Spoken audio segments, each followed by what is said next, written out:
Olá, pessoal, como vocês estão? Como estão de análise? Todo mundo em dias? Eu sou Nelciene Serra, sou psicanalista clínica e estou aqui para conversar sobre narcisismo, para darmos continuidade ao nosso tema e nós estamos no episódio 5, tudo bem? Hoje nós vamos falar de narcisismo a partir da visão de Winnicott. Vamos lá. Winnicott, falso self e o espelho da mãe. A gente já viu o coach falar de espelhamento e o Kemberger falar de defesa contra agressão e inveja. Hoje entra em cena um terceiro nome fundamental, Donald Winnicott, pediatra psicanalista inglês que trouxe uma imagem simples e poderosa para pensar como o self se forma ou deixa de se formar de verdade. A imagem é literal, o rosto da mãe como espelho. Para Winnicott, muito do que reconhecemos como narcisismo patológico na vida adulta tem raiz numa cisão muito específica entre quem a pessoa realmente é e quem ela precisou se tornar para sobreviver. No aspecto emocional, é o que ele chama de falso self. Desenvolvimento. Quem foi o Winnicott e sua forma peculiar de pensar? O Winnicott foi pediatra antes de psicanalista. Atendeu milhares de bebês e mães antes de teorizar, o que dá um caráter muito clínico e concreto às suas ideias. Diferente da linguagem mais abstrata de Kemberger, por exemplo. Ele não fala tanto em narcisismo com esse nome, mas seus conceitos de falso self e espelho da mãe são hoje lidos como peças centrais para entender a formação ou deformação do self, dialogando diretamente com o tema.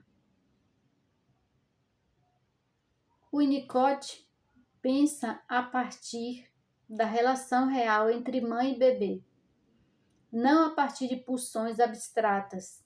Isso muda o tom de toda a sua teoria. O espelho da mãe. Numa formulação celebre, Winnicott pergunta: o que o bebê vê quando olha para o rosto da mãe? Resposta: ele vê a si mesmo. O rosto da mãe funciona como espelho emocional. Reflete de volta os estados afetivos do bebê. Quando a mãe consegue devolver ao bebê, através da expressão do rosto e da resposta aos seus estados, algo que corresponde ao que o bebê está sentindo, ele começa a construir a sensação de que existe e de que seus sentimentos são reais e irreconhecíveis. Olha que percepção linda do Winnicott, né? Uma percepção bem amorosa. Quando esse espelhamento falha cronicamente, por exemplo, quando a mãe está deprimida, ausente emocionalmente, ou devolve sempre seu próprio estado emocional em vez do estado do bebê, a criança passa a olhar e ver, no lugar de si mesma, o humor da mãe. Observe. Aqui está uma explicação concreta de por que a qualidade da presença emocional de quem cuida, não a presença física, é tão determinante para a formação da identidade. E essa presença de mãe refere-se também àquela que cuida, não exatamente a genitora, a mãe biológica. O falso self. Diante de um ambiente que não reflete adequadamente seus estados espontâneos, a criança desenvolve uma solução de sobrevivência. Constrói um falso self, um falso eu, uma fachada adaptativa que se molda às expectativas do ambiente, em vez de expressar o que sente genuinamente o verdadeiro self. Esse falso self não é para o Winnicott sinônimo de mentira ou manipulação. É uma defesa necessária que, em graus leves, todo mundo tem. Afinal, todos adaptamos nossa expressão ao contexto social. O problema aparece quando o falso self se torna dominante, encobrindo quase totalmente o verdadeiro self. A pessoa vive funcionalmente bem, agrada, performa, mas tem uma sensação crônica de vazio, de não saber quem realmente é. Por acaso você já se percebeu assim? Aqui está uma ponte direta com o narcisismo patológico. A grandiosidade e a busca incessante por admiração pode ser, nessa leitura, sustentação de um falso self que encobre um verdadeiro self frágil ou nunca construído. Houdin e o ambiente suficientemente bom. Winnicott introduz o conceito de mãe suficientemente boa, não perfeita, mas suficientemente sintonizada e confortável para sustentar Houdin, o bebê, enquanto seu self ainda não tem recursos próprios. No Houdin, são até necessárias, encoando a frustração ótima de Kohut. O problema está nas falhas maciças ou crônicas que forçam a criança a se organizar defensivamente cedo demais.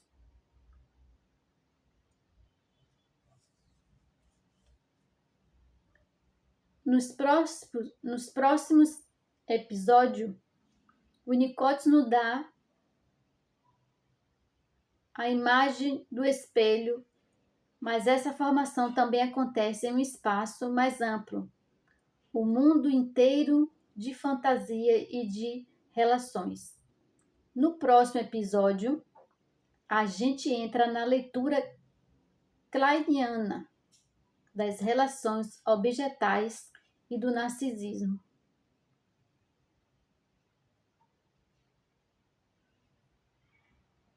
Você já encontrou um lugar seguro?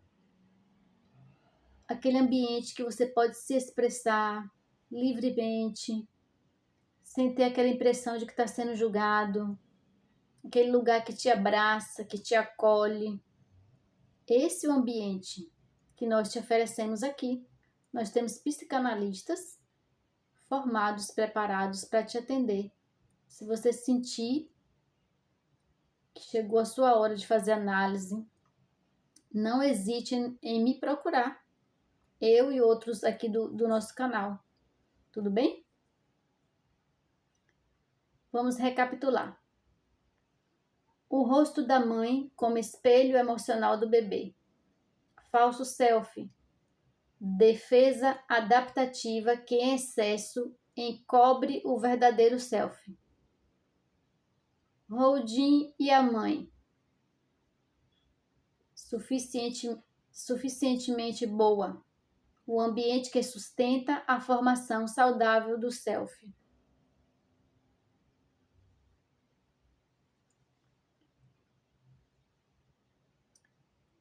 Vocês já perceberam que existe uma diferença entre se adaptar socialmente, que é uma forma saudável, e viver a partir de um falso selfie, que aí já se torna um sofrimento. No próximo episódio,